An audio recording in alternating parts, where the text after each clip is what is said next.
देखिए, आप सबको माता रानी पर भरोसा रखना है।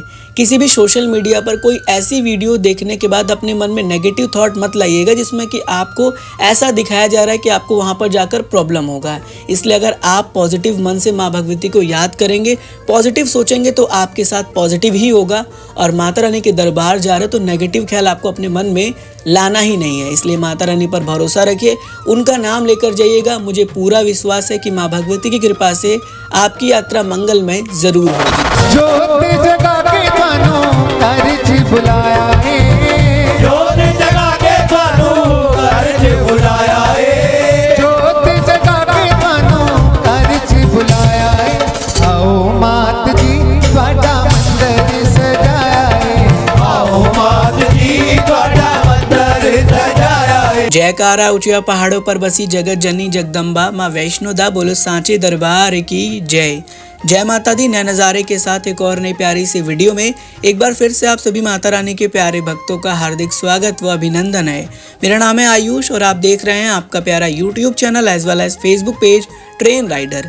इस नए वीडियो में हम आपको घर बैठे माँ भगवती की यात्रा से संबंधित इस समय की कुछ नई महत्वपूर्ण जानकारी साझा करने के साथ माता रानी की यात्रा से आप सबको घर बैठे नए दर्शन कराने वाले हैं। तो आप सभी भक्त इस वीडियो को ध्यानपूर्वक पूरा देखने के साथ इसे ज़्यादा से ज़्यादा श्रद्धालुओं तक साझा कर दीजिएगा, ये हम आप सब से हाथ जोड़कर अनुरोध करते हैं। वीडियो में सबसे पहले जो नज़ारा आप देख रहे हैं वो कटरा के रेलवे स्टेशन से लिया गया नज़ारा है। जैसे ही हमारी ट्रेन कटरा रेलवे स्टेशन पहुंचने वाली होती है, हमें माता रानी के त्रिकुट पर्वत के दर्शन भी होते हैं और सबसे पहले हम अर्धकुंवारी मंदिर के भी दर्शन कर लेते हैं। कटरा रेलवे स्टेशन से बाहर आने के बाद कुछ इस तरह का नज़ारा देखने को मिल जाता है। मन में बस यही जिज्ञासा होती है कि जल्दी से इस पर्वत से होकर माँ भगवती की यात्रा की ओर आगे बढ़ जाएं। आप सब मुझे कमेंट करके बताएंगे कि कटरा रेलवे स्टेशन पर कितने प्लेटफॉर्म हैं। माता रानी का नाम लेते हुए, माँ भगवती का जयकारा लगाते हुए हम पहुंच चुके हैं कटरा के मेन चौक पर, जिसे हम बाबा श्रीधर चौक के नाम से जानते हैं और इसे फव्वारा चौक भी कहते हैं। सामने आप देख पा रहे हैं कुछ इस तरह का फव्वारा देखने को मिल जाता है और काफ़ी सुंदर नज़ारा हमें घर बैठे देखने को मिल रहा है। आप सब तो जानते ही हैं कटरा शहर को ही माँ भगवती की यात्रा का पहला पड़ाव कहा जाता है। इसी शहर से होकर यात्रा की शुरुआत होती है और इस त्रिकुट पर्वत से होकर हम जगत जननी जगदम्बा माँ वैष्णो देवी जी के भवन की ओर आगे बढ़ जाते हैं। कटरा के इस मेन चौक से हमें माता रानी के पवित्र पावन अर्धकुंवारी मंदिर के दर्शन होते हैं तो मन पूरी तरीके से प्रसन्न हो जाता है। शाम के वक्त का ये नज़ारा है जहाँ पर आप देख पा रहे हैं कि कटरा के मेन चौक पर किस प्रकार से श्रद्धालु की रौनक देखने को मिल रही है। काफ़ी श्रद्धालु शाम के समय बाहर निकलते हैं, कटरा के मेन चौक पर जाते हैं, वहाँ विजिट करते हैं, कटरा मार्केट में जाते हैं, शॉपिंग करते हैं और इस तरह का नज़ारा चहल पहल जैसा हमें देखने को मिल जाता है। वैसे आप सब देख पा रहे हैं कितना खूबसूरत नज़ारा यहाँ से देखने को मिलता है। साथ ही साथ आप देखिए फव्वारा पूरी तरीके से चल रहा है और फव्वारे देखने के बाद तो मन में यही हो रहा है कि जल्दी से यहाँ पहुँच जाएं और माँ भगवती की यात्रा की ओर आगे बढ़ जाएं। चलिए माता रानी का जयकारा लगा देते हैं। जयकारा माँ वैष्णो दा, बोलो सांची दरबार की जय। आप सब कमेंट बॉक्स में जाके जय माता दी जरूर लिखिएगा। माता रानी का नाम लेकर हम पहुंच चुके हैं माता रानी की यात्रा ट्रैक में और इस यात्रा ट्रैक से होकर ही हम माता रानी की यात्रा की ओर आगे बढ़ते रहते हैं।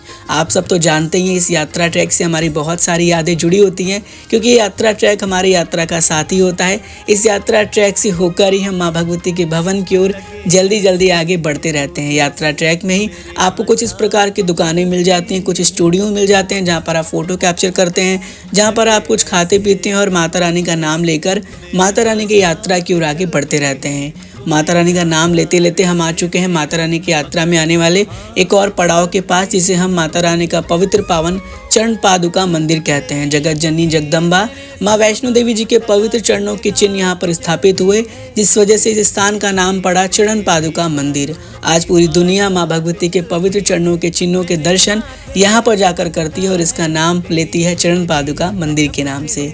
आगे बढ़ते बढ़ते यात्रा ट्रैक में आप सब भी जयकारा लगाते रहिए और ऐसा महसूस करते रहिए कि आप सब हमारे साथ इस वीडियो में माता रानी की यात्रा में आगे बढ़ रहे हैं। ये हिमकोटी मार्ग का नज़ारा है और आप सब तो जानते ही हैं कि हिमकोटी मार्ग अपने आप में एक बहुत ही ज़्यादा सुंदर और पवित्र मार्ग है और काफ़ी आसान मार्ग है अगर बात करें हाथी मत्थे मार्ग की, क्योंकि इस मार्ग से यात्रा बहुत ज़्यादा आसान हो जाती है, ज़्यादा चढ़ाई होती नहीं और भक्त बहुत आराम से माँ भगवती के दरबार की ओर पैदल मार्ग से आगे बढ़ते रहते हैं। इस मार्ग पर आपको पालकी, पिट्ठू और बैटरी कार की सुविधा मिल जाती है। वहीं घोड़ा की बात करें तो वह आपको पुराने मार्ग पर ही मिलती, जिसे हम हाथी मत्था मार्ग कहते हैं। उस मार्ग से प्राचीन यात्रा हो जाती है, क्योंकि पहले लोग उसी मार्ग से यात्रा करते थे। बाद में जब श्री माता वैष्णो देवी श्राइन बोर्ड का स्थापना हुआ, तब जाकर इस मार्ग को बनाया गया और आज श्रद्धालु इस मार्ग से माता रानी के भवन की ओर आगे बढ़ जाते हैं।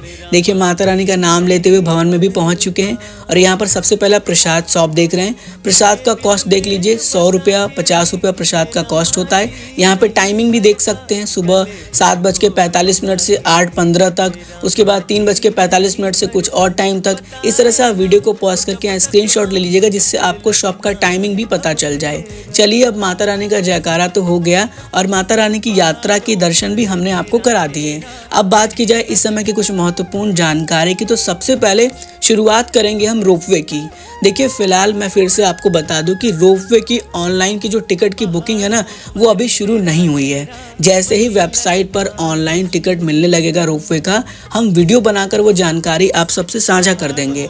इसके लिए आपको रेगुलर में कमेंट करने की ज़रूरत नहीं है, सवाल करने की कोई ज़रूरत नहीं है, क्योंकि आप सब तो जानते हैं कि हमारे चैनल पर जितनी भी ऑथेंटिक जानकारी होती है, जो कि बिल्कुल सही होती है, वो जानकारी हम आपसे साझा करते हैं। इसलिए सब्र रखिए, माता रानी पर भरोसा रखिए।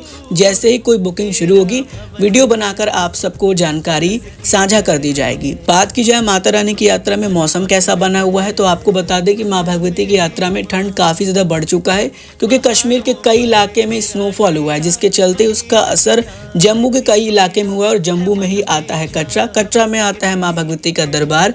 इसलिए दरबार जो है त्रिकूट पर्वत पर है, तो वहाँ पर ठंड बहुत ज़्यादा बढ़ चुका है। इसलिए अपने साथ गर्म कपड़ा ज़्यादा से ज़्यादा कैरी करिएगा, जिससे आपको यात्रा के दौरान किसी प्रकार से कोई भी कठिनाई का सामना ना करना पड़े। वैसे आप सब जानते हैं कि वहाँ पर मौसम बदलता रहता है, इसलिए ज़्यादा से ज़्यादा सभी सेफ्टी मेजर्स के साथ माँ भगवती की यात्रा करिएगा। ऐसा भी देखा गया है गूगल वेदर रिपोर्ट के अकॉर्डिंग कि आने वाले समय में बारिश भी हो सकता है, स्नोफॉल भी हो सकता है। इसीलिए अपने साथ रेनकोट और अम्ब्रेला ज़रूर से रख लीजिएगा, जिससे कि अगर बारिश हो या किसी प्रकार से मौसम खराब हो, तो आपको यात्रा के दौरान किसी प्रकार से कोई भी कठिनाई का सामना ना करना पड़े। मेरे हिसाब से तो आपको सभी मेजर प्रिकॉशंस के साथ माँ भगवती की यात्रा करनी चाहिए। बाकी आपकी मर्जी, आप अपने हिसाब से अपना मैनेजमेंट तैयार कर सकते हैं। अब आगे बढ़ते हैं और बात करते हैं स्नोफॉल और प्राचीन गुफा की। देखिए, मैंने पहले ही वीडियो बनाकर आपको स्नोफॉल की जानकारी दे दी है कि स्नोफॉल कब तक हो सकता है और प्राचीन गुफा कब खुलेगा या कब तक खुल सकता है। तो इसके बारे में हमेशा प्रश्न करने की कोई आवश्यकता नहीं है। स्नोफॉल जब होगा तो वीडियो बनाकर आपको जानकारी साझा कर दी जाएगी। प्राचीन गुफा जब खुलेगा तो वो भी आपको बता दिया जाएगा। ऐसे पिछले साल के एक्सपीरियंस की बात करें तो पिछले साल 14 जनवरी को प्राचीन गुफा के कपाट भक्तों के लिए खोल दिए गए थे और स्नोफॉल भी ऑलमोस्ट दिसंबर के लास्ट वीक में देखने को मिल गया था। लेकिन अभी इस समय मौसम बदल रहा है, तो जब स्नोफॉल हो जाएगा तो हम आपको वीडियो बनाकर जानकारी साझा कर देंगे। साथ ही साथ आपको कोई भी बुकिंग्स अगर करनी है, चाहे हेलीकॉप्टर की हो, बैटरी कार की हो, रूम्स की हो, डॉर्मेट्री की हो, ये सारी बुकिंग आपको सिर्फ और सिर्फ श्राइन बोर्ड के ऑफिशियल वेबसाइट से करना है। कोई अगर फेसबुक पर ऐड चला के आपको बोल रहा है कि हम आपको हेलीकॉप्टर का टिकट दे देंगे या डॉर्मेट्री दिला देंगे, या फिर कहीं से कोई एडवर्टाइजमेंट आ रहा है कि आप इस वेबसाइट से पे करिए, कोई व्हाट्सएप पे मैसेज कर रहा है, तो इस बात का बिल्कुल ध्यान मत दीजिएगा। आपको इस बारे में बिल्कुल भी नहीं सोचना है कि आपको डॉर्मेट्री या बैटरी कार दे देंगे। Even Shri Mata Vaishno Devi shrine board खुद ये कहता है कि हम किसी भी प्रकार से कोई भी ट्रैवल एजेंसी या किसी पर्सन को कोई अथॉरिटी नहीं देते कि वो कोई भी बुकिंग्स प्रोवाइड करे। आपको बुकिंग करना है तो खुद से करना है, खुद के आईडी से करना है और अपने हिसाब से अपनी बुकिंग करने के बाद आपको वहां पर जाकर दिखाना है। आप किसी के साथ से बुकिंग करते हैं, किसी का सहारा लेके भी करते हैं या किसी फेक वेबसाइट से करते हैं, तो बुकिंग वैलिड नहीं मानी जाती। इसलिए सही से काम करें, सही से बुकिंग करें और अच्छे से यात्रा करें। हम आपको हमेशा यही कहते हैं। बस ऐसे ही अपना प्यार रखिएगा चैनल पर और वीडियोस को रेगुलर में वॉच आउट करिएगा, जिससे आपको हर प्रकार की जानकारी मिलती रहे। सुविधाओं की बात करें तो इस समय माता रानी की कृपा से सुविधाएं सभी प्रकार से श्रद्धालुओं को मिल जा रही है, चाहे घोड़ा पिट्ठू पालकी हो, रोपवे हो, हेलीकॉप्टर हो, बैटरी कार हो, हर प्रकार की सुविधा श्रद्धालु बहुत आराम पूर्वक ले रहे हैं और माँ भगवती के दरबार की ओर निरंतर तौर पर आगे बढ़ रहे हैं। संख्या की बात करें तो इस समय लगातार श्रद्धालु की संख्या बढ़ रही है। लगभग रोजाना 25 से 30 हजार श्रद्धालु माँ भगवती के दरबार जा रहे हैं और श्रद्धालु की संख्या बढ़ती है तो वेटिंग समय भी बढ़ जाता है। ऑलमोस्ट 15 से 20 घंटे का वेटिंग समय अर्धकुंवारी मंदिर पर चल रहा है। वेटिंग समय डिपेंड करता है श्रद्धालु की संख्या के ऊपर। संख्या बढ़ेगी तो वेटिंग समय बढ़ेगा और संख्या कम हो जाएगी तो वेटिंग समय भी कम हो जाएगा। तो ऑलमोस्ट सभी प्रकार की जो महत्वपूर्ण जानकारी थी हमने आपसे इस वीडियो में साझा कर दिया। इस बात का हमेशा ध्यान रखिएगा, किसी फेक वीडियोस पर, किसी फेक यूट्यूब चैनल पर, किसी फेक पेज पर आपको ध्यान नहीं देना है। ये सोशल मीडिया का ज़माना है, या अनेकों प्रकार से यूट्यूब चैनल्स बन रहे हैं, फेक पेजेस बन रहे हैं, उस पर आप बिल्कुल ध्यान मत दीजिएगा। सिर्फ और सिर्फ सही जानकारी को देखते हुए माँ भगवती की यात्रा करिएगा। माता रानी की कृपा से आपकी यात्रा मंगलमय होगी। हम माता रानी से आप सबके लिए हाथ जोड़ के यही प्रार्थना करेंगे। बहुत जल्द मिलेंगे एक और नई प्यारी सी वीडियो में। ऐसे जुड़े रहिए आपके प्यारे से YouTube channel as well as Facebook page train rider के साथ। मैं हूँ Ayush. God bless you all. जय हिंद, जय माता दी। आजा माता रानी